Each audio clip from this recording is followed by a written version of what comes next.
No dia do velório da minha mãe, meu pai me puxou para o quarto vazio e sussurrou: "Agora você vai ser minha mulher também." O pior não foi o que ele fez com meu corpo, foi descobrir que mamãe não era a única esposa dele. Mas o que eu fiz com ele depois foi tão incrível que hoje vou fazer vocês ficarem de boca aberta. Bom dia, meus queridos. Que alegria poder conversar com vocês hoje. Sou Iracema Bueno dos Santos, tenho 73 anos bem vividos e moro aqui em Chapecó, Santa Catarina, nessa cidadezinha que me acolheu depois de tanto sofrimento. Nasci em Xanxerê, também aqui em Santa Catarina, mas a vida me trouxe para cá, como vou contar para vocês. Hoje eu passo meus dias cuidando do meu jardim de ervas medicinais. Tenho de tudo um pouco: alecrim, hortelã, melissa, arruda, manjericão. É uma bênção poder mexer com a terra e ver as plantinhas crescerem sob meus cuidados. Aprendi muitas dessas receitas com minha finada mãe, Deus a tenha, e algumas com minhas comadres daqui. Todo dia levanto cedinho, tomo o meu chimarrão enquanto o sol nasce, costume que herdei daqui do sul, né?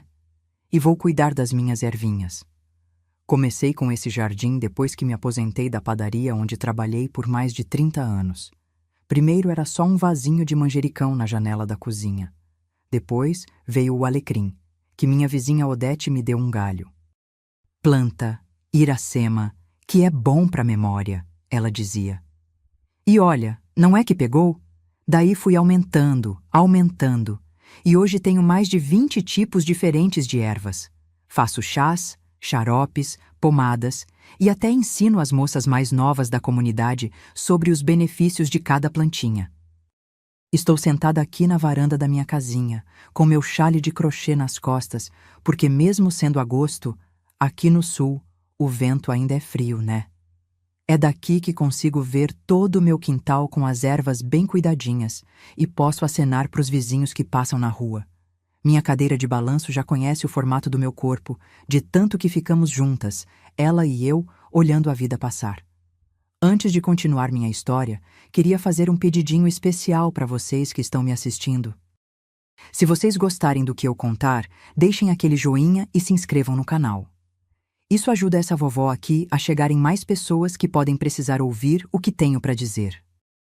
E me contem aqui nos comentários de qual cidadezinha vocês estão me assistindo e em que horinha do dia encontraram esse vídeo. De manhãzinha com o café, depois do almoço, ou já de noitinha com o chimarrão? Eu sempre leio todos os comentários e fico tão feliz em saber de onde vocês são e quando tiram um tempinho do dia para ouvir as histórias dessa vovó aqui. Me conta, viu? Vamos criar uma corrente de carinho. Hoje quero compartilhar com vocês uma história que carrego há muitos anos guardada dentro do peito. Uma história sobre como uma descoberta dentro de uma carteira mudou para sempre o rumo da minha vida. Sobre como a dor do luto se misturou com outra dor ainda mais profunda. E sobre como, mesmo nas situações mais difíceis, podemos encontrar força para fazer justiça e seguir adiante. Vocês sabem, a vida nem sempre é fácil e tem coisas que acontecem que a gente nem imagina. Mas também tem momentos em que conseguimos virar o jogo, né não? Foi assim que aconteceu comigo, numa época em que eu ainda era quase uma menina, enfrentando o que nenhuma filha deveria enfrentar. Mas como dizia minha avó, tempestade forte derruba árvore fraca, mas faz a forte criar raízes mais fundas. E foi isso que aconteceu comigo. Nasci em 1952, numa casa simples de madeira em Xanxerê. Era uma cidade pequena naquela época, bem diferente de hoje. Minha mãe, Zenaida, era uma mulher de mãos habilidosas, fazia o pão mais cheiroso da redondeza e costurava que era uma beleza. Diziam que não tinha ponto que ela não soubesse dar. Meu pai, Olívio, trabalhava numa madeireira, cortando pinheiro do Paraná para construção. Era um homem respeitado na comunidade, sempre bem vestido nas missas de domingo, com aquele bigode bem aparado e o cabelo penteado para trás. Éramos só nós 3 na família. Mamãe tentou ter mais filhos, mas o destino não quis. Ela chorava às vezes, quando achava que eu não estava olhando. Só entendi o motivo anos mais tarde, quando ouvi ela contando para a comadre dela que tinha perdido 3 bebês antes de conseguir me ter. Foi um milagre a Iracema ter vingado, ela dizia. fazendo o sinal da cruz.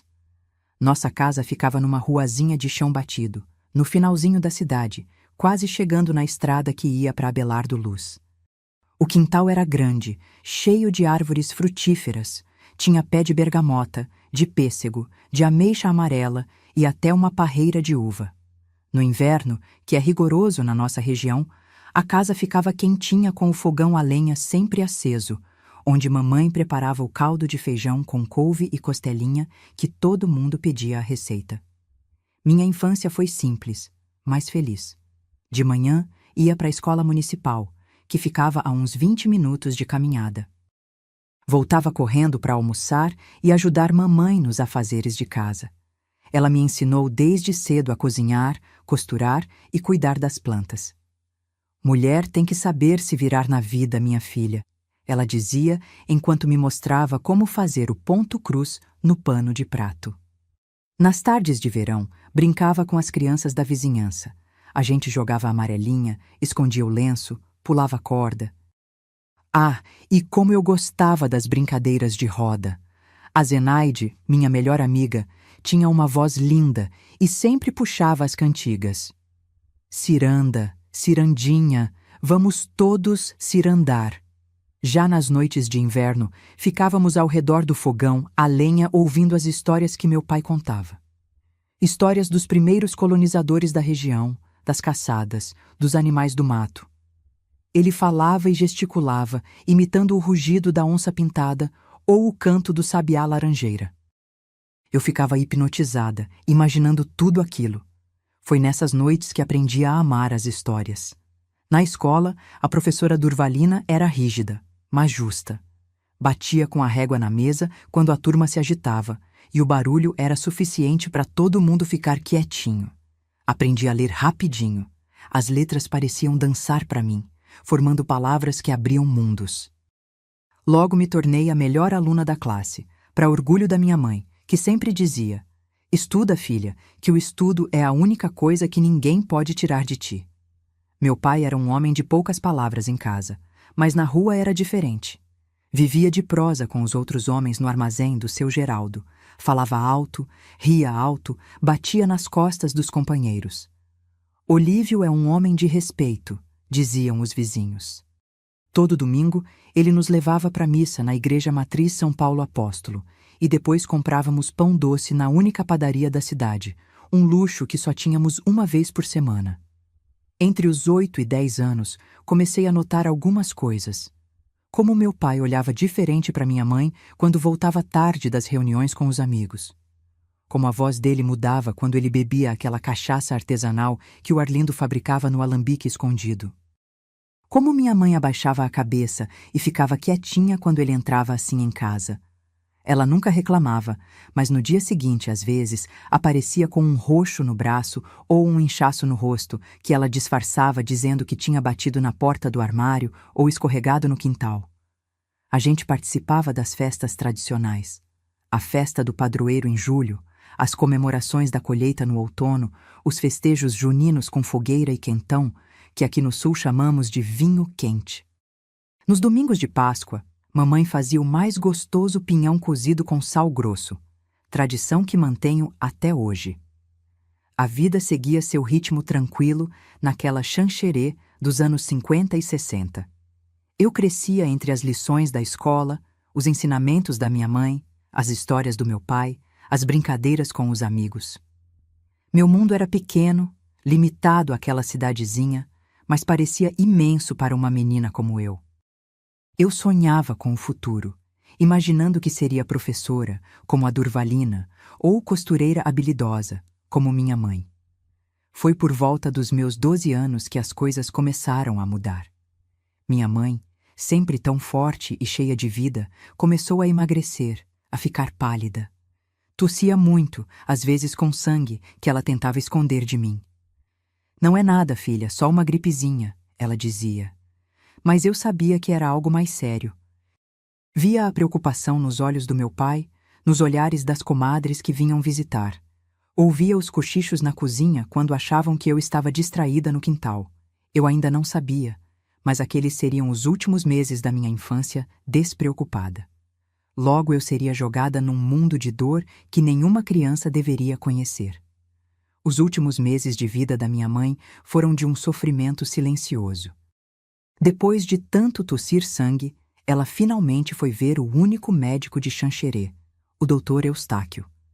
Lembro do dia em que ela voltou da consulta, com o olhar perdido e as mãos tremendo.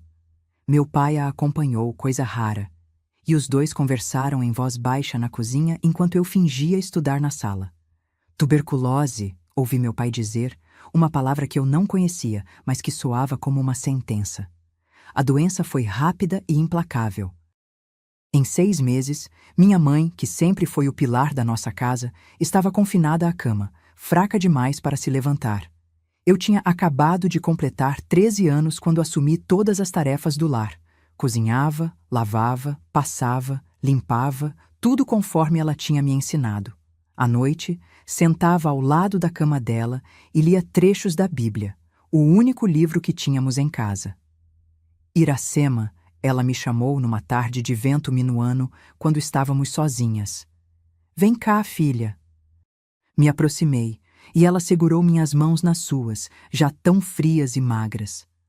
Quando eu não estiver mais aqui, você vai ter que ser forte. Seu pai vai precisar de você. Não fala assim, mãe, eu implorei, com lágrimas escorrendo pelo rosto. Escuta, minha filha, ela insistiu, com uma urgência na voz que nunca tinha ouvido antes. Tem coisas que uma menina não deveria passar, mas a vida nem sempre é justa. Se algum dia as coisas ficarem difíceis demais, procura a minha irmã em Chapecó. A Hortência vai te acolher. Eu nunca tinha ouvido falar dessa tia. Mamãe explicou, entre acessos de tosse, que elas não se falavam há anos por causa de uma briga antiga. Mas sangue é sangue, ela disse. Ela não vai te negar ajuda. Foi a última conversa importante que tivemos. 3 semanas depois, numa madrugada fria de junho de 1966, minha mãe partiu desse mundo. Eu estava ao lado dela, segurando sua mão quando ela deu o último suspiro. A sensação de impotência, de perda, foi como cair num poço sem fundo. O velório aconteceu na nossa própria sala. As mulheres da comunidade vieram preparar o corpo, vestindo minha mãe com seu melhor vestido azul marinho. Acenderam velas, fizeram café forte para os visitantes, rezaram o terço. Eu estava em estado de choque, sentada num canto, observando tudo como se fosse um filme distante. Meu pai recebeu os pêsames de toda a comunidade com dignidade. Estava de preto, com o semblante grave, aceitando os abraços dos conhecidos, ouvindo as palavras de conforto. Olívio vai sentir muito a falta da Zenaida, os vizinhos comentavam. Eram um casal tão unido. O enterro foi no pequeno cemitério de Xanxerê. O caixão de madeira simples desceu à terra, levando embora minha mãe, meu porto seguro, minha proteção. Quando todos se foram, ficamos apenas eu e meu pai diante da sepultura recém-fechada. Ele passou o braço pelos meus ombros, um gesto que deveria ser de conforto, mas que me causou um arrepio estranho. Agora somos só nós dois, Iracema, ele disse com uma voz diferente. E então, inclinando-se para meu ouvido, acrescentou: agora você vai ser a mulher da casa. Aquelas palavras me atingiram como um tapa. Havia algo na maneira como ele as pronunciou que me deixou gelada por dentro. Quis correr, mas para onde? A quem pedir ajuda? Minha tia em Chapecó era apenas um nome, uma possibilidade distante. Voltamos para casa em silêncio. Os vizinhos tinham deixado comida: cuca de banana, sopa de agnoline, galinha ensopada com polenta. Tradições alemãs e italianas se misturavam na nossa região, cada família trazendo um pouco de suas origens para confortar os enlutados. Na primeira noite sem minha mãe, chorei até adormecer. Acordei sobressaltada com o ranger da porta do meu quarto. Era tarde e a casa estava escura e silenciosa. A figura do meu pai se recortava contra a penumbra. Pai! Chamei, confusa e assustada. Ele se aproximou da minha cama, cambaleando levemente. O cheiro forte de cachaça emanava dele. Estou sozinho, Iracema, ele murmurou. Muito sozinho. Sentou-se na beirada da minha cama e sua mão tocou meu cabelo. Um toque que deveria ser paternal, mas não era. Você tem os olhos dela, ele disse. É tão parecida com sua mãe quando tinha sua idade. Senti um nó no estômago. Aquele não era meu pai. Ou pelo menos, não era o pai que eu conhecia. Era alguém transfigurado pela bebida e pelo luto, com um olhar que me fez encolher contra a parede. Pai, o senhor precisa descansar, falei, tentando parecer calma, embora meu coração batesse acelerado. Ele não respondeu. Em vez disso, sua mão desceu do meu cabelo para meu rosto, meu pescoço, e continuou descendo. Você é a mulher da casa agora, ele repetiu com a voz grossa. O que aconteceu naquela noite ficou gravado na minha alma como uma marca de ferro em brasa. Não consigo falar sobre isso diretamente, mesmo depois de tantos anos. Só posso dizer que, enquanto ele fazia o que fez, eu me transportei para longe dali. Minha mente voou para o pé de bergamota do quintal, para as tardes com minha mãe na cozinha, para qualquer lugar que não fosse aquele quarto, aquela cama, aquele momento. Quando terminou, ele saiu sem dizer palavra. Fiquei imóvel, em estado de choque, com lágrimas silenciosas escorrendo pelo rosto. O mundo que eu conhecia havia acabado 2 vezes em um único dia. Na manhã seguinte, ele agiu como se nada tivesse acontecido. Preparei o café, como sempre, com as mãos trêmulas. Ele comeu em silêncio, depois pegou o chapéu e saiu para o trabalho. Passou-se 1 semana. A rotina se estabeleceu, grotesca em sua normalidade aparente. Durante o dia, eu era a filha órfã que cuidava da casa. À noite, quando ele voltava, muitas vezes embriagado, eu me tornava outra coisa, algo para o qual não tenho nome. Tentei fugir uma vez. Arrumei uma trouxa pequena com algumas roupas e o endereço da minha tia Hortência em Chapecó, que minha mãe havia me dado. Esperei ele sair para o trabalho e caminhei até a estrada que levava para fora da cidade. Mas o que uma menina de 13 anos poderia fazer sozinha? Não tinha dinheiro, não conhecia o caminho. Um vizinho me viu na estrada e me trouxe de volta, pensando estar fazendo um favor. Sua filha estava andando sozinha na estrada, Olívio, ele disse, entregando-me ao meu pai como se devolvesse um objeto perdido. O castigo por essa tentativa foi terrível.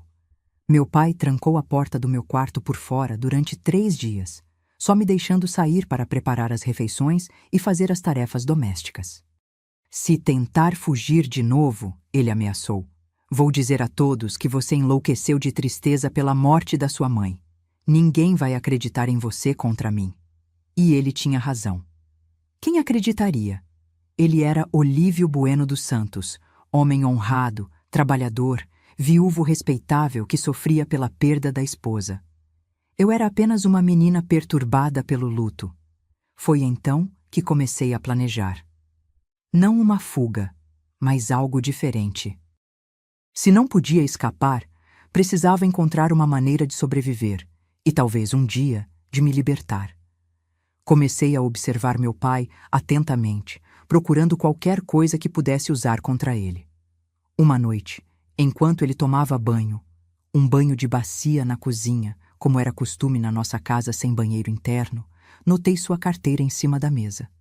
Movida por um impulso desesperado, talvez procurando dinheiro para uma fuga melhor planejada, abria. O coração batendo acelerado, as mãos trêmulas, eu abri a carteira de couro surrada do meu pai. Dentro, havia algumas notas de dinheiro, a carteira de trabalho dele, um santinho de Nossa Senhora Aparecida. Hipocrisia pura. E uma foto minha com minha mãe. Mas havia algo mais. Um compartimento escondido, que só percebi porque a costura estava ligeiramente solta. Olhei rapidamente para o corredor. O barulho da água ainda indicava que ele continuava no banho. Respirei fundo e abri o compartimento secreto. O que encontrei ali fez meu sangue gelar nas veias. Uma segunda certidão de casamento, amarelada pelo tempo. O nome do meu pai estava lá, Olívio Bueno dos Santos, mas o nome da esposa não era Zenaida. Era Gersina Oliveira dos Santos. Junto com o documento havia uma foto pequena e desbotada. mostrava uma mulher que eu nunca tinha visto antes, com 2 meninos pequenos ao seu lado. Atrás da foto, uma data, 1963, e um nome de lugar, Quilombo, uma pequena cidade a menos de 60 quilômetros de Xanxerê. 3 anos atrás. Meu pai tinha se casado com essa mulher há 3 anos, quando ainda era casado com minha mãe. Ele tinha outra família, outros filhos. O homem que eu chamava de pai, que a comunidade inteira respeitava como um viúvo em luto, era, na verdade, um criminoso. Um bígamo que vivia uma vida dupla. Naquele momento, algo dentro de mim mudou para sempre. A dor se transformou em algo mais frio, mais calculado. Se não podia fugir dele fisicamente, talvez houvesse outra maneira de me libertar. Rapidamente, guardei a certidão e a foto onde as tinha encontrado, deixando tudo exatamente como estava. Fechei a carteira e a coloquei de volta na mesa, poucos segundos antes de ouvir o barulho da bacia sendo esvaziada. Nos dias seguintes, uma ideia começou a tomar forma na minha cabeça. Enquanto continuava sofrendo nas mãos do meu pai à noite, durante o dia eu planejava. Como uma aranha tecendo sua teia, comecei a juntar os fios da minha vingança. Notei outros sinais que antes não faziam sentido. As viagens que meu pai ocasionalmente fazia, dizendo ser trabalho na região. Sempre às quintas-feiras, voltando apenas no sábado. O dinheiro que às vezes faltava em casa, que minha mãe contava e recontava, tentando esticar para chegar até o fim do mês. As cartas que chegavam e que ele guardava antes que qualquer um pudesse ver. Estava tudo conectado. Enquanto minha mãe definhava com tuberculose, meu pai mantinha outra família a menos de 1 hora de distância. Enquanto ela costurava até tarde para complementar a renda, ele gastava dinheiro com outra esposa, outros filhos. A raiva crescia dentro de mim, me dando uma força que eu não sabia que tinha. Uma noite, enquanto arrumava as coisas dele, encontrei no bolso de um paletó um preservativo. Naquela época, uma menina de família nem deveria saber o que era aquilo, mas eu já tinha perdido qualquer inocência. Meu pai nunca usava aquilo comigo. O pensamento me deu náuseas.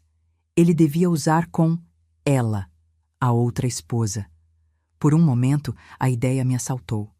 Ele queria me engravidar? Era esse seu plano doentio? Fazer-me carregar uma parte dele? A ideia me deixou tão enojada que quase vomitei ali mesmo. Foi então que lembrei do porão, onde meu pai guardava ferramentas e produtos para o trabalho na madeireira. Entre eles, havia ácidos fortes, usados para tratar a madeira. Numa decisão impulsiva, peguei uma microagulha de injeção que tinha sobrado dos remédios da minha mãe e o tal preservativo. No porão, com o coração acelerado e as mãos trêmulas, perfurei o látex em vários pontos minúsculos e passei uma gota de ácido em cada furo. Depois, coloquei o preservativo de volta, exatamente onde o tinha encontrado. Não sei o que esperava que acontecesse. Talvez que ele se machucasse, talvez que a outra esposa suspeitasse de algo. Mas esse pequeno ato de rebeldia me deu uma sensação de poder, ainda que momentânea. A missa de 7º dia da morte da minha mãe foi especialmente dolorosa. A igreja estava cheia. Mamãe era querida por todos. Meu pai, ao meu lado, representava o papel do viúvo inconsolável com perfeição. Usava preto, tinha olheiras, aceitava os pêsames com um aceno solene de cabeça. De vez em quando, passava o braço pelos meus ombros, num gesto que para os outros parecia de conforto paterno, mas que me causava calafrios. Olívio está sendo tão forte pela menina, ouvi alguém comentar. É um homem de família exemplar. Cada palavra de elogio era como uma faca no meu peito. Eu queria gritar a verdade, ali mesmo, no meio da igreja. Mas quem acreditaria? E o que aconteceria comigo depois? No caminho de volta para casa, passamos pelo cemitério para visitar o túmulo da mamãe. Ele depositou flores e fez o sinal da cruz, sempre mantendo a farsa. Observei seu rosto enquanto ele rezava. Não havia remorso ali.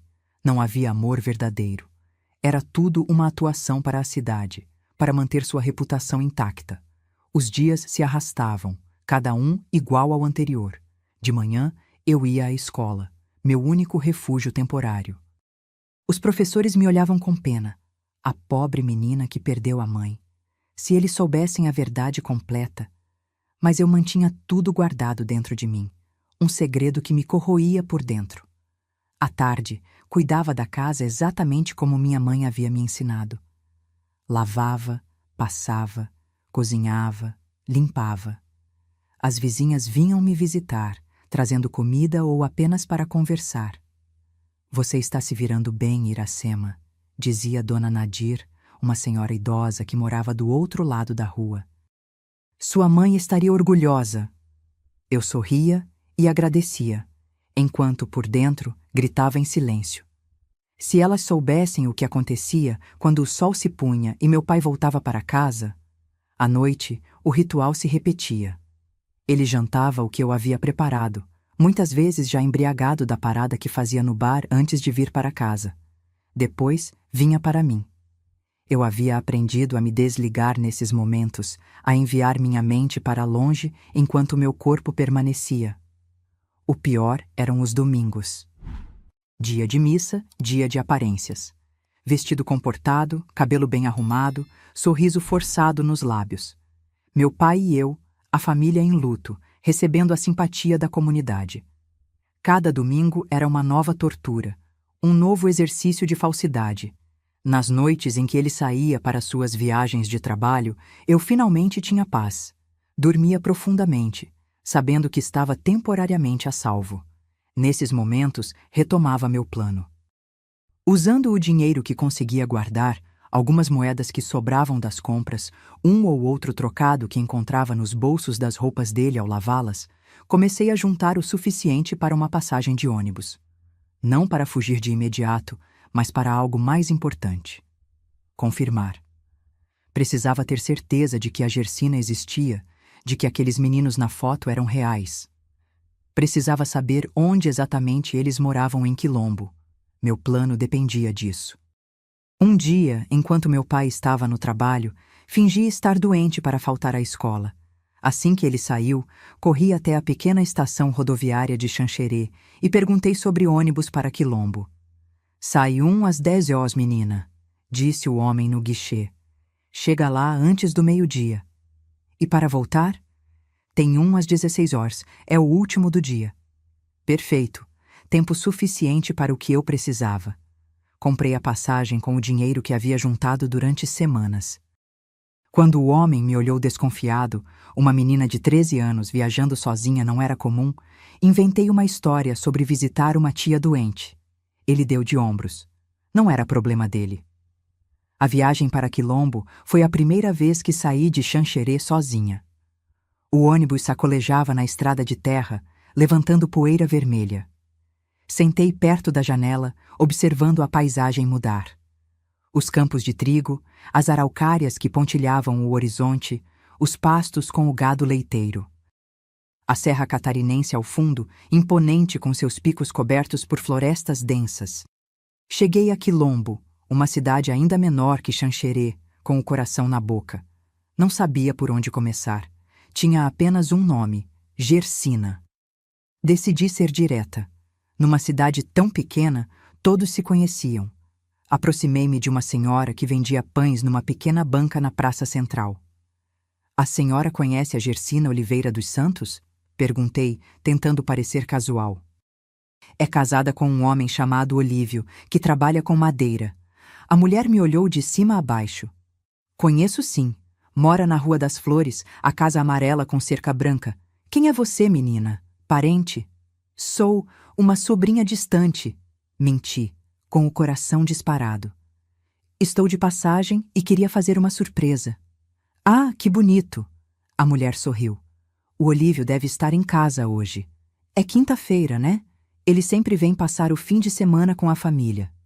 Quinta-feira. Exatamente como eu suspeitava. Enquanto conversávamos, um garoto passou correndo pela praça. A vendedora o chamou. Teodoro, vem cá, menino! O garoto se aproximou, relutante. Teria uns 9 anos, cabelos escuros e olhos. Olhos exatamente como os do meu pai. Esse é o filho mais velho da Gersina, a mulher me explicou. O irmãozinho dele, o Juvenal, deve estar na escola ainda. Fiquei paralisada, olhando para o menino, meu meio-irmão. Alguém que compartilhava meu sangue, mas que até poucos dias atrás eu nem sabia que existia.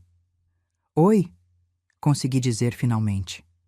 O menino me olhou desconfiado, depois deu um aceno de cabeça e voltou a correr. Ele é tímido com estranhos, a vendedora explicou. Se quiser ir até lá, é só seguir a rua principal e virar à direita depois da igreja. Não tem como errar. Agradeci e saí andando na direção oposta. Não podia arriscar um encontro direto. Já tinha visto o suficiente. A casa amarela com cerca branca. O menino que era a prova viva da traição do meu pai. A confirmação de que tudo na certidão de casamento era real. Voltei para a estação e esperei o ônibus das 4 da tarde, o estômago revirando de ansiedade. E se meu pai chegasse em casa antes de mim? E se alguém de Xanxerê me visse em Quilombo e contasse a ele? Consegui voltar para casa antes do meu pai naquele dia. O segredo estava confirmado. Não era apenas um documento velho na carteira, era uma vida inteira paralela. Meu pai vivia uma mentira elaborada, enganando 2 famílias, 2 mulheres, 2 comunidades inteiras. Naquela noite, ele voltou mais cedo do que o habitual e percebeu algo diferente em mim. Talvez fosse meu olhar, que já não demonstrava apenas medo, mas também um conhecimento perigoso. Onde você esteve hoje? Perguntou, observando-me com desconfiança enquanto eu servia o jantar. Na escola, pai, respondi, evitando seus olhos. Onde mais eu estaria? Ele me segurou pelo braço com força. Dona Olinda me viu no armazém. Disse que você não foi à aula hoje. Meu sangue gelou. Tentei me soltar, mas seu aperto apenas aumentou. Estou perguntando de novo, onde você esteve? Me solte, pai, está me machucando, implorei, sentindo o pânico crescer. Em vez de soltar, ele me jogou contra a parede da cozinha. Minha cabeça bateu com força e vi estrelas por um momento. Você andou mexendo nas minhas coisas, não foi? O que você encontrou? A pergunta me pegou de surpresa. Como ele sabia? Teria deixado algum vestígio na carteira? Ou era apenas um palpite, e eu me entregaria se confirmasse? Não sei do que o senhor está falando, respondi, mas minha voz tremeu, traindo-me. O tapa veio rápido e forte, atingindo meu rosto com tanta força que caí no chão. Nunca antes ele havia me batido assim, no rosto onde os outros poderiam ver. Sempre havia sido cuidadoso, deixando marcas apenas onde as roupas esconderiam. Sua mentirosa, ele gritou, chutando minha barriga enquanto eu estava caída. Acha que pode me enganar? Acha que não percebi seu olhar diferente? Foi a primeira vez que ele me agrediu assim, com raiva descontrolada. A violência era diferente da que eu estava acostumada, mais crua, menos calculada. Entre os golpes, ele gritava, perguntava o que eu havia descoberto, onde eu havia estado. Quando finalmente parou, eu estava encolhida no canto da cozinha, abraçando os joelhos, o rosto inchado, a boca sangrando. Ele se abaixou, segurou meu queixo com força, obrigando-me a olhar para ele. Se você abrir essa boca para alguém, se contar qualquer coisa sobre mim, eu te mato. Entendeu bem? Eu te mato, e ninguém vai sentir sua falta. Acreditei nele. Naquele momento, vi nos olhos dele que seria capaz disso. O medo que senti foi diferente de tudo que já havia experimentado antes. Não era apenas o medo do sofrimento, mas o medo da morte. Ele saiu batendo a porta e ouvi o carro dele partindo, provavelmente para o bar, para beber mais. Fiquei deitada no chão da cozinha por um longo tempo, sentindo cada parte do meu corpo doer. A boca tinha gosto de sangue e eu sabia que meu rosto estaria irreconhecível na manhã seguinte. Como explicaria isso na escola? Como manteria as aparências que meu pai tanto prezava? Pela primeira vez, ele havia cometido um erro. Havia deixado marcas visíveis. Arrastei-me até o banheiro e olhei no pequeno espelho rachado sobre a pia. O que vi me assustou. O olho esquerdo começando a inchar e escurecer. O lábio partido, uma mancha vermelha na maçã do rosto que certamente se tornaria um hematoma. Não havia como esconder isso. Não havia como explicar. Foi então que a ideia se formou completamente na minha cabeça. Aquela agressão visível era a gota d'água, não apenas para mim, mas para meu plano. Se ele me matasse, como havia ameaçado, ninguém descobriria seu segredo. Mas se eu agisse primeiro... Minha mãe havia falecido em junho. Estávamos chegando ao final de julho. Logo seria a missa de 30º dia, uma tradição importante na nossa comunidade católica. A cidade inteira estaria lá para homenagear a memória de minha mãe. Seria o momento perfeito. O palco estava montado. Naquela noite, sozinha no meu quarto, com o rosto latejando de dor, comecei a escrever uma carta. Não para pedir ajuda, mas para executar minha vingança. Escrevi para Gersina Oliveira dos Santos, na Rua das Flores, Quilombo. Senhora Gersina, comecei. Você não me conhece, mas sou Iracema, filha de Olívio e Zenaida Bueno dos Santos, de Xanxerê. Minha mãe faleceu recentemente de tuberculose, e em breve haverá uma missa de 30º dia em sua memória. Acredito que seja de seu interesse comparecer, pois há algo que toda a comunidade precisa saber sobre o homem com quem estamos ambas casadas. Descrevi brevemente o que havia descoberto, incluí a data, horário e local da missa. Concluí: se não acredita em mim, pergunte a ele sobre suas viagens de trabalho. Pergunte onde ele está quando não está com você. Peço que traga seus filhos e a certidão de casamento. O resto, deixe comigo. Não tinha certeza se a carta chegaria, se ela acreditaria, se teria coragem de vir. Mas era minha única esperança. Na manhã seguinte, quando meu pai saiu para o trabalho, fui até o correio e enviei a carta, gastando as últimas moedas que havia guardado. Nos dias que se seguiram, mantive-me quieta, submissa, fingindo que nada havia mudado. Meu rosto machucado provocou olhares e perguntas, mas eu repetia a história que meu pai havia preparado. Caí da escada do porão quando estava procurando geleia. Fui desastrada. Ninguém questionou muito. Talvez porque fosse mais fácil acreditar na mentira do que encarar a verdade. Ou talvez porque, no fundo, alguns suspeitassem, mas preferissem não se envolver. Uma semana antes da missa de 30º dia, tive um pesadelo terrível. Sonhei que estava no cemitério, diante do túmulo da minha mãe, quando a terra começou a se mover. Do solo surgiu não minha mãe, mas Gersina, a mulher da foto que eu havia visto apenas uma vez, de relance, em Quilombo. Ela estendia os braços para mim. Sua boca se abria num grito silencioso, e então ela se transformava na minha mãe, que me dizia: "Não faça isso, filha, não suje suas mãos com o sangue dele." Acordei coberta de suor frio, tremendo. Seria aquilo um sinal? Minha mãe tentando me avisar do além? Por um momento, hesitei. Talvez houvesse outro caminho. Talvez devesse simplesmente fugir para Chapecó, procurar minha tia Hortência, como minha mãe havia sugerido. Mas então me lembrei do que meu pai havia feito. Não apenas a mim, mas a minha mãe. Como ele a traíra enquanto ela definhava de tuberculose. Como ele usurpava agora o papel de viúvo dedicado, recebendo a simpatia da comunidade enquanto, às quintas-feiras, visitava sua outra família. A raiva voltou, mais forte que nunca, afogando qualquer dúvida. No dia anterior à missa, meu pai anunciou que faria uma viagem de trabalho e só voltaria na manhã seguinte, a tempo para a cerimônia. Era quinta-feira. É claro que ele iria a Quilombo. Uma parte de mim se perguntava se Gersina o receberia normalmente ou se já teria recebido minha carta e o confrontaria. A ideia me deu uma satisfação amarga. Fiquei sozinha em casa, esperando. As horas se arrastavam. Sentada à mesa da cozinha, encarava a porta, imaginando 1000 cenários diferentes para o dia seguinte. E se Gersina não viesse? E se ninguém acreditasse em mim? E se meu pai cumprisse sua ameaça e me matasse? O medo e a dúvida me consumiam, mas também me davam força. Por trás de todo o terror, havia uma certeza crescente.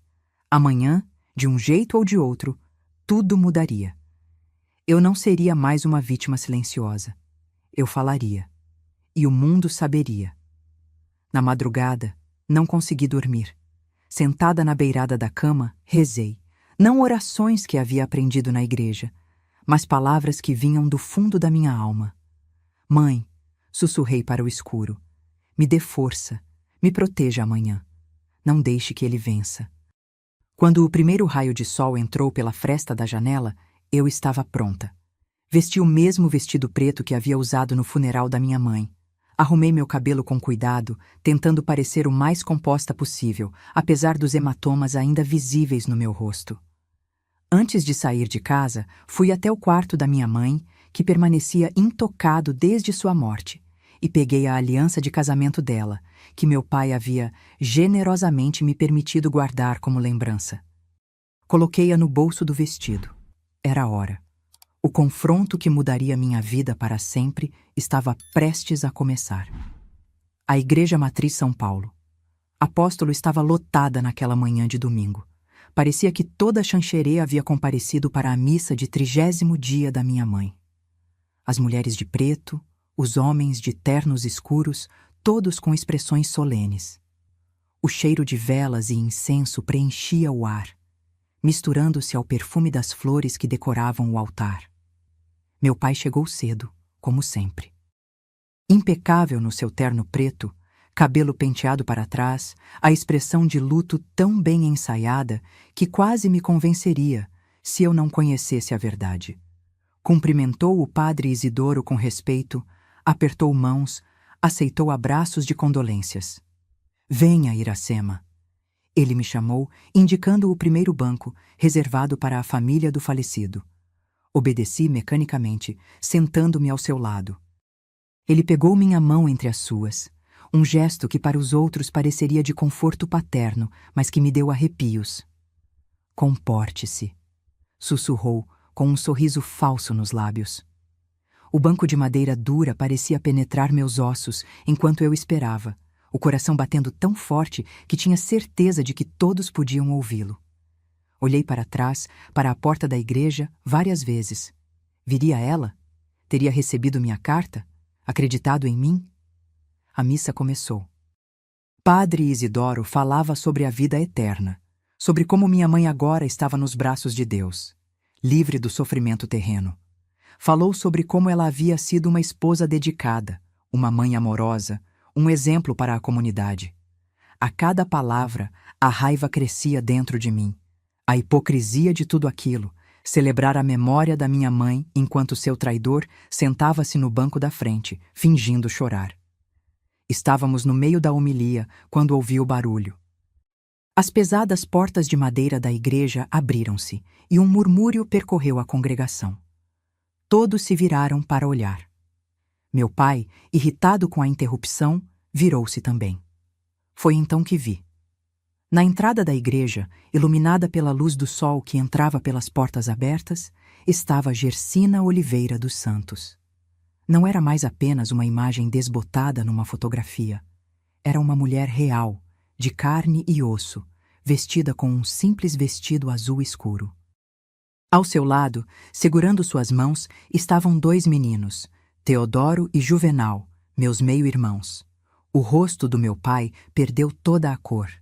Seus olhos se arregalaram e sua mão, que ainda segurava a minha, ficou subitamente gelada. Por um segundo, pareceu que ele ia desmaiar. Gersina começou a caminhar pelo corredor central, os 2 meninos ao seu lado, os 3 pares de olhos fixos em meu pai.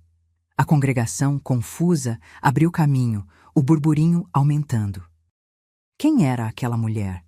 Por que ela interrompia a cerimônia? O que estava acontecendo?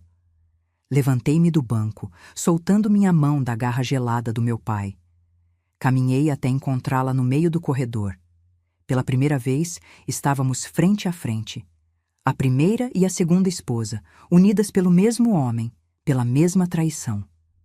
Você deve ser Iracema, ela disse, com voz calma mas firme. Seus olhos estavam vermelhos. Ela havia chorado, talvez por horas, desde que recebera minha carta e confrontara meu pai na noite anterior. Sim, respondi. E você é Gersina.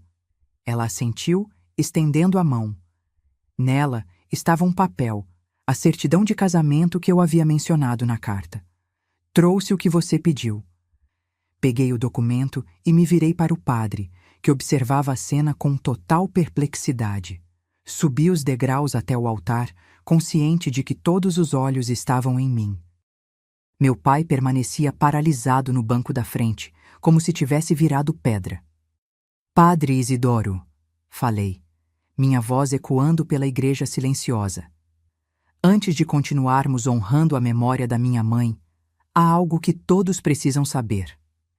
Estendi-lhe as 2 certidões de casamento, a que havia tirado da caixa de joias da minha mãe antes de sair de casa, e a que Gersina acabara de me entregar.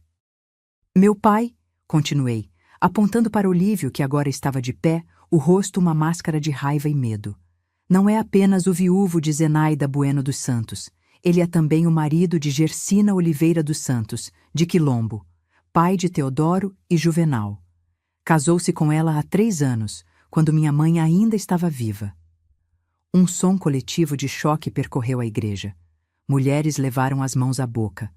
Homens franziram o senho. Alguns já olhavam para meu pai com desprezo evidente. Durante anos, ele viveu essa mentira, continuei, a voz ficando mais forte a cada palavra. Enquanto minha mãe definhava de tuberculose, ele mantinha outra família a menos de 1 hora daqui. E depois que ela morreu... Hesitei por um segundo, o peso das próximas palavras me atingindo. Revelar tudo significaria expor também o abuso que sofri. Estava pronta para isso? Para o julgamento, a piedade, os sussurros que me seguiriam por toda a cidade? Olhei para meu pai, que avançava agora pelo corredor em minha direção, o rosto contorcido de fúria. "Cale essa boca, menina!" ele gritou. Foi então que tomei minha decisão. Apontei para meu rosto machucado, os hematomas ainda visíveis apesar do pó que havia tentado aplicar para disfarçar. Depois que minha mãe morreu, ele me disse: "Agora você vai ser a mulher da casa." Aí mostrou o que isso significava. Deixei as palavras pairarem no ar, carregadas de significado. Não precisei ser explícita.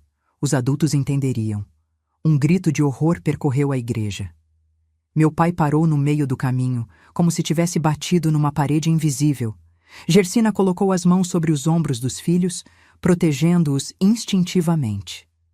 "Isso é mentira!" meu pai berrou, o rosto vermelho de raiva. Ela enlouqueceu com a morte da mãe.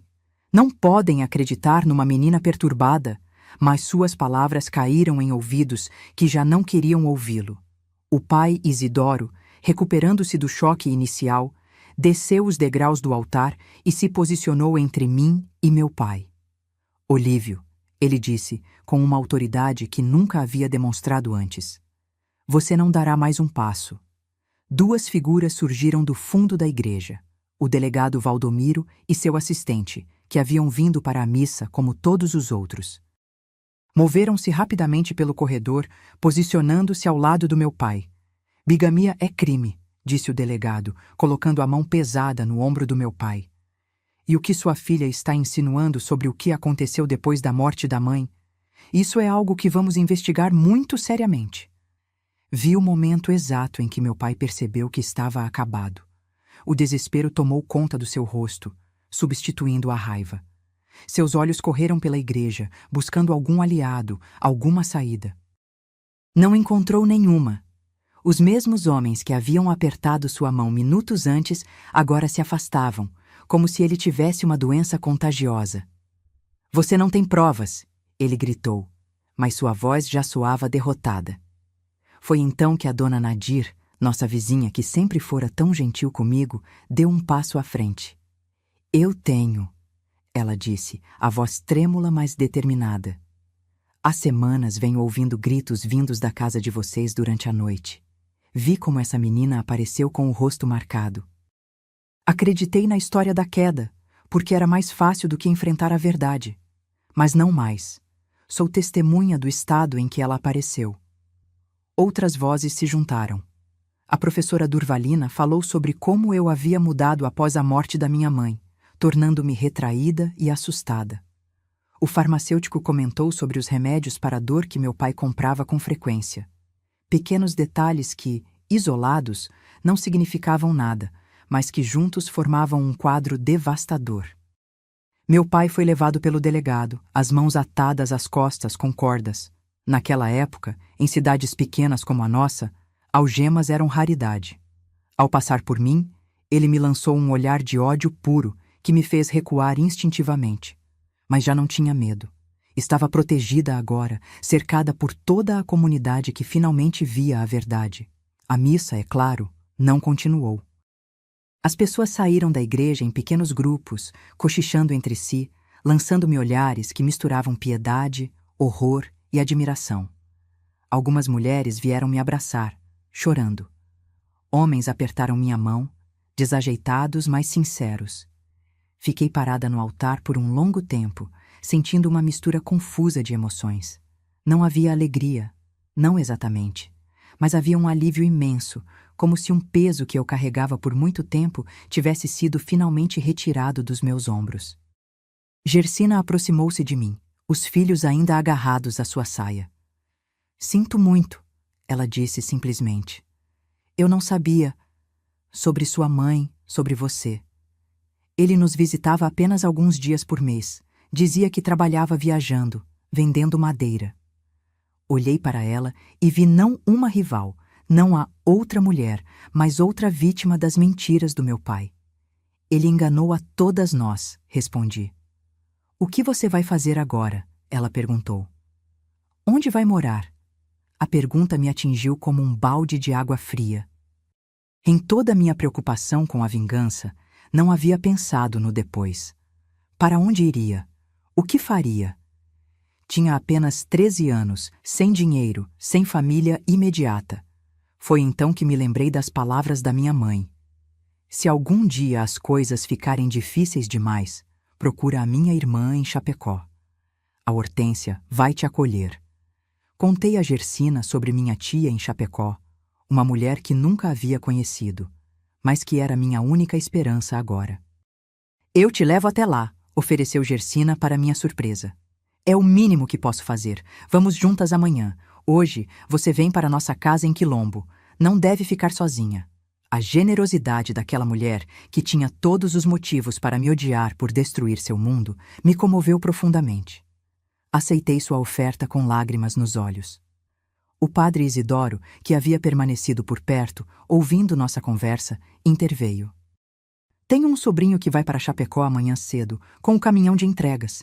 Ele pode levar vocês. Assim, em menos de 24 horas após a missa que mudou tudo, eu estava num caminhão sacolejante a caminho de Chapecó, sentada entre Gersina e o motorista, um jovem silencioso chamado Agenor. Os meninos iam na carroceria, protegidos por lonas, fascinados com a aventura inesperada. Chegamos a Chapecó no final da tarde. Era uma cidade maior que Xanxerê e Quilombo, com ruas pavimentadas e prédios de 2 andares, um espetáculo para meus olhos acostumados com cidades menores. Encontrar minha tia Hortência não foi difícil. Chapecó, embora maior, ainda mantinha aquele senso de comunidade onde todos se conheciam. Bastou perguntar a alguns comerciantes e logo nos indicaram a casa dela, na Rua dos Imigrantes. Quando finalmente a vi, uma mulher de meia-idade com os mesmos olhos castanhos da minha mãe, senti algo se quebrando dentro de mim. Todo o estoicismo que havia mantido durante aqueles meses terríveis desmoronou. Caí nos braços dela, uma tia que nunca havia conhecido, e chorei como não chorava desde a morte da minha mãe. Iracema, ela murmurou, afagando meu cabelo. Finalmente você veio para mim. Sua mãe sempre disse que um dia você viria. Hortência nos recebeu a todos, eu, Gersina, Teodoro e Juvenal.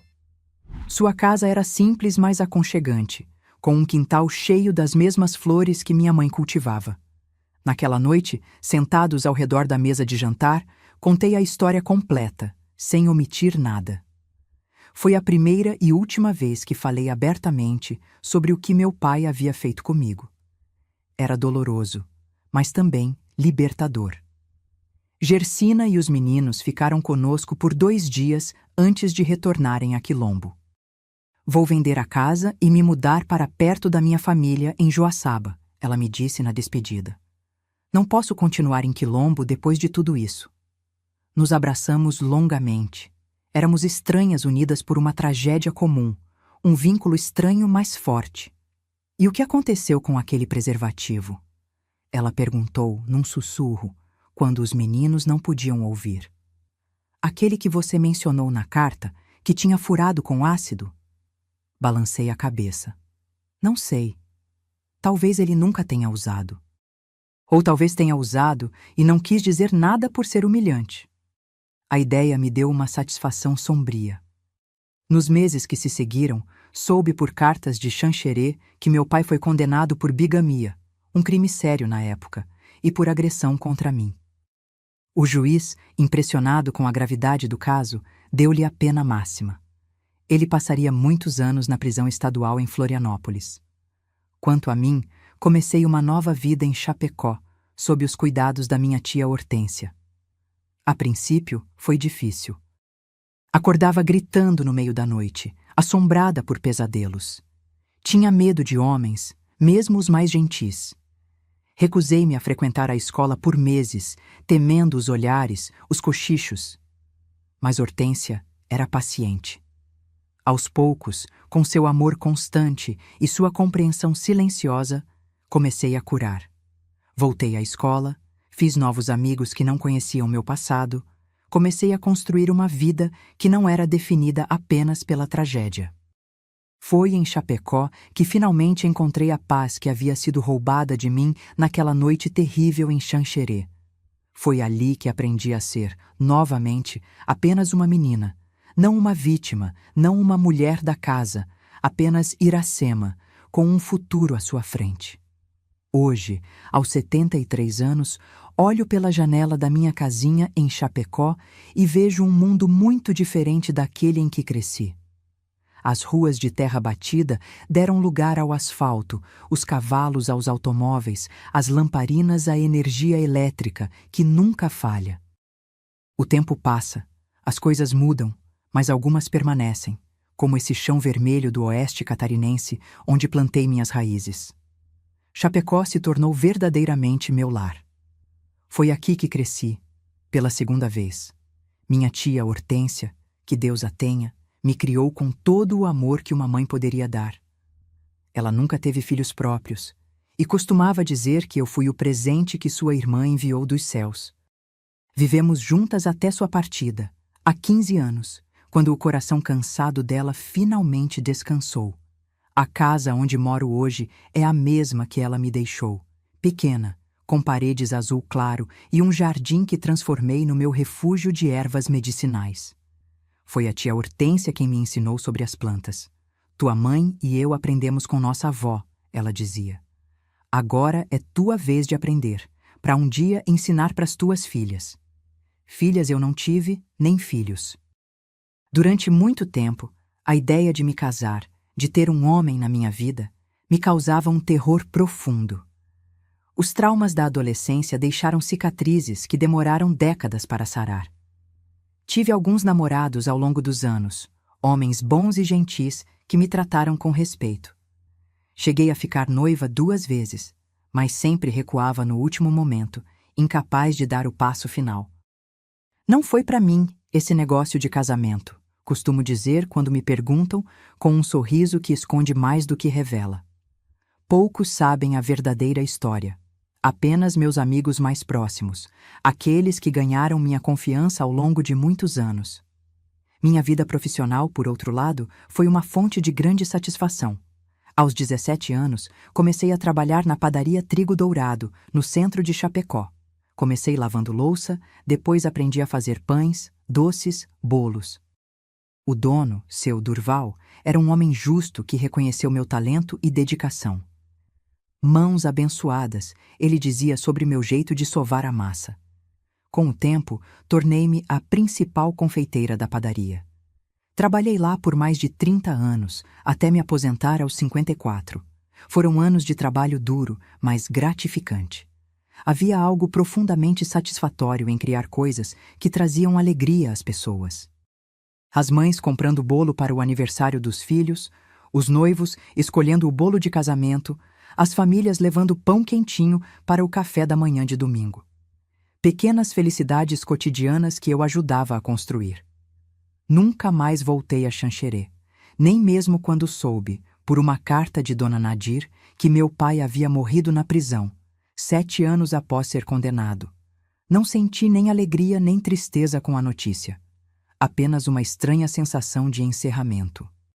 Aquele capítulo da minha vida estava definitivamente concluído.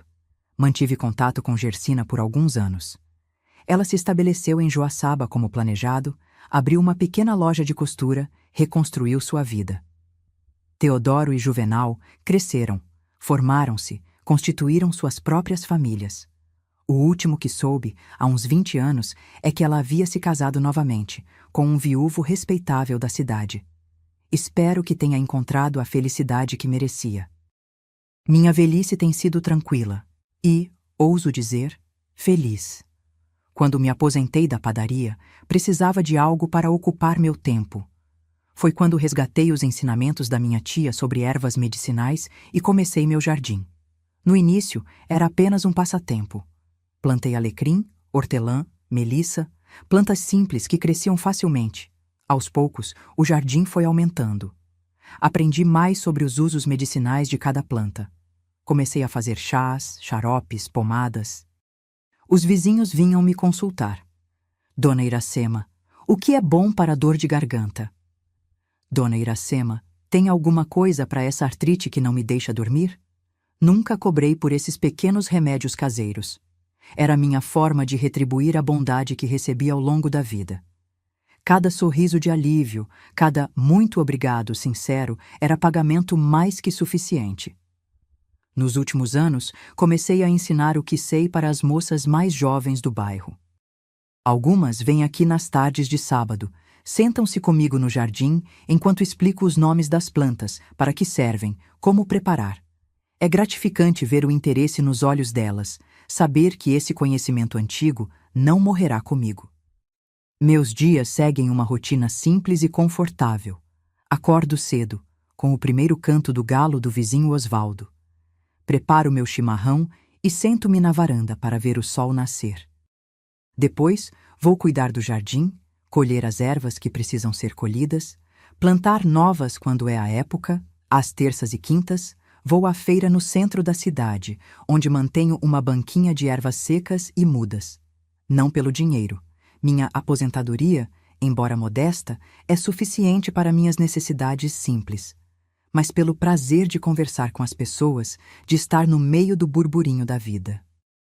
Às tardes geralmente passo em casa, lendo. Aprendi a amar os livros, algo que não tive acesso na infância. Assistindo às minhas novelas ou simplesmente sentada na varanda, observando a vida passar. De vez em quando, recebo a visita das amigas para um café e um bolo. Rimos, fofocamos um pouco, só o necessário, como diria minha tia. Compartilhamos as notícias da comunidade. Os domingos são especiais.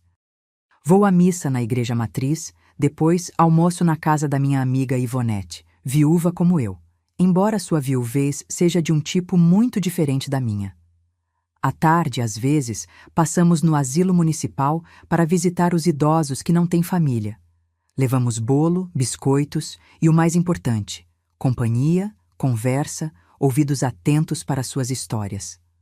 Muitas pessoas me perguntam se não me sinto sozinha, sem filhos ou marido. A verdade é que raramente me sinto só. Construí, ao longo dos anos, uma família de amigos, pessoas que me escolheram e que escolhi, laços tão fortes quanto os de sangue. Há a Zuleide, que conheci na padaria e continua minha amiga há mais de 50 anos. O casal Durval e Creuza, meus vizinhos há 3 décadas, que sempre estão prontos para um cafezinho ou para me socorrer quando preciso trocar uma lâmpada ou consertar uma torneira. A Terezinha, que encontrei no grupo de artesanato da igreja e virou confidente. E tantos outros que fazem parte da minha vida cotidiana. Não digo que nunca penso no passado, nas feridas antigas. Claro que penso. Há noites em que os pesadelos ainda vêm, embora muito mais raramente agora. Há momentos em que me pego imaginando como teria sido minha vida se minha mãe não tivesse adoecido, se meu pai tivesse sido um homem decente, se eu tivesse crescido numa família normal. Mas aprendi, com o tempo, a não deixar que esses pensamentos me consumam. O passado é imutável, mas o presente está sempre em nossas mãos.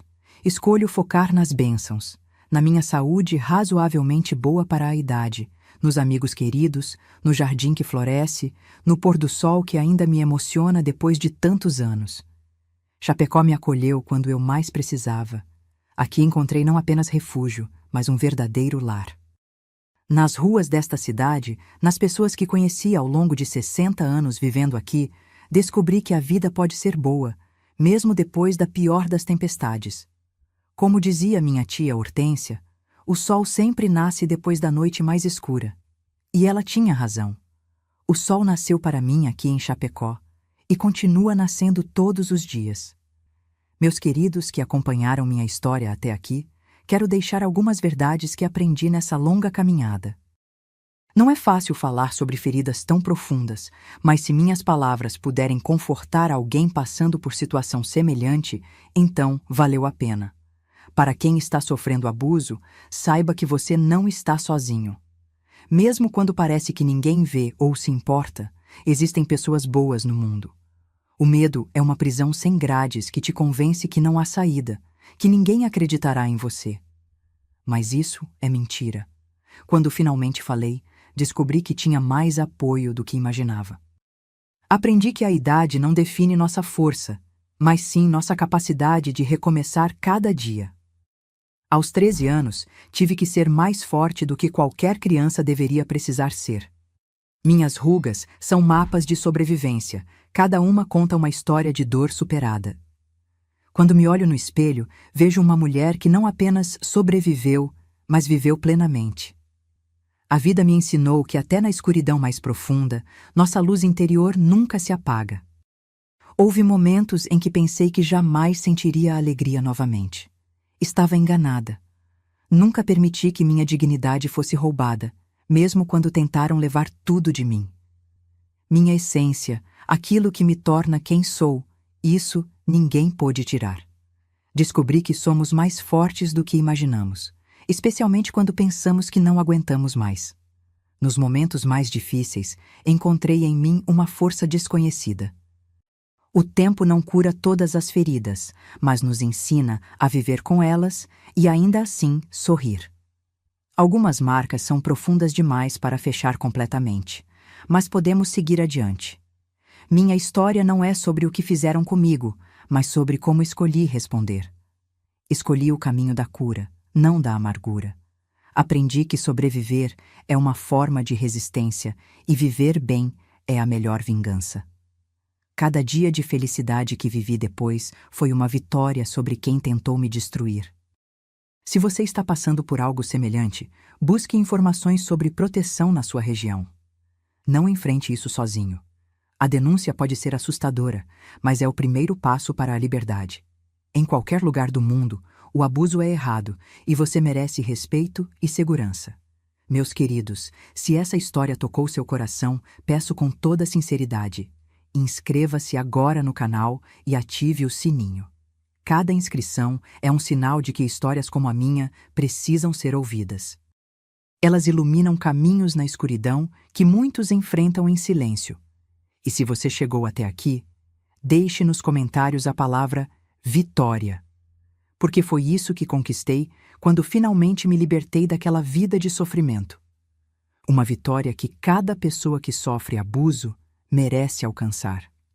Faça isso. Agora, meu bem.